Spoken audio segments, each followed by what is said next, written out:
ఇంకొకటి చూసుకుంటే మీరు హాస్పిటల్‌లో ఉన్నప్పుడు మిమ్మల్ని బయట చూసినోళ్ళు ఎవరైనా వచ్చి గుర్తుపట్టడం ఇలాంటివి ఏమన్నా? అమ్మో! తప్పకుండా హాస్పిటల్‌లోనే కాదు, రోడ్డు మీద వెళ్తున్నా కూడా గుర్తుపడతారు. హ్మ్. అంటే కొంచెం మంచిగా అనిపిస్తది. ప్రౌడ్‌గా అనిపిస్తది కానీ కొంచెం అన్‌కంఫర్టబుల్‌గా అనిపిస్తది. అన్‌ఈజీగా అనిపిస్తదా? ఎక్కడ పడితే అక్కడ అలా హ్మ్. చూసి మాస్క్ ఏసుకొనే తిరుగుతాను నేను హాస్పిటల్‌లో కూడా. హ్మ్.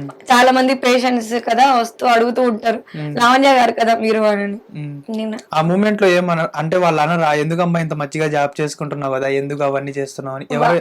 ఖచ్చితంగా అంటారు. వాళ్ళే ఎందుకని వాళ్ళనరు. హ్మ్. ఫ్యాన్స్ ఎందుకంటారు? ఆ! ఫ్యాన్స్ ఫాన్స్ అనరు. గాదు నేననేది. ఇప్పుడు పెద్దోళ్ళు వస్తూ ఉంటారు గదా! తప్పకుండా హాస్పిటల్స్‌కి అంటారు. వాళ్ళు. ఎందుకు ఎందుకు వదిలేసుకోవాలి? ఎందుకు దీనిలో ఏం తప్పు ఉంది? హ్మ్. దీనిలో ఏం తప్పు లేదు గదా! ఇప్పుడు అంత నీట్‌గా చదువుకొని పెద్ద కంపెనీస్‌లో జాబ్ చేసేవాళ్ళు నీట్ డ్రెస్సింగ్ చేసుకుంటున్నారు అని మనం చెప్పలేం. హ్మ్. వీళ్ళు మాత్రమే ఇలా డ్రెస్ చేసుకుంటున్నారని మనం చెప్పలేం. ఇప్పుడు వాళ్ళ స్టైల్ వాళ్ళది, వీళ్ళ స్టైల్ వీళ్ళది. తప్పు చేయనప్పుడు ఎవరికి భయపడాల్సిన అవసరం లేదు. హ్మ్. స్టేజ్ మీద ఒక 10 మందిని ఎంటర్‌టైన్ చేస్తున్నాం గానీ, ఏ తప్పు చేయడం లేదు గదా! నాకైతే కాన్ఫిడెంట్ ఉంది. నేను ఎలాంటి ఇది చేయడం లేదు. I am okay with what I am doing. Hmm. I am happy and I am proud.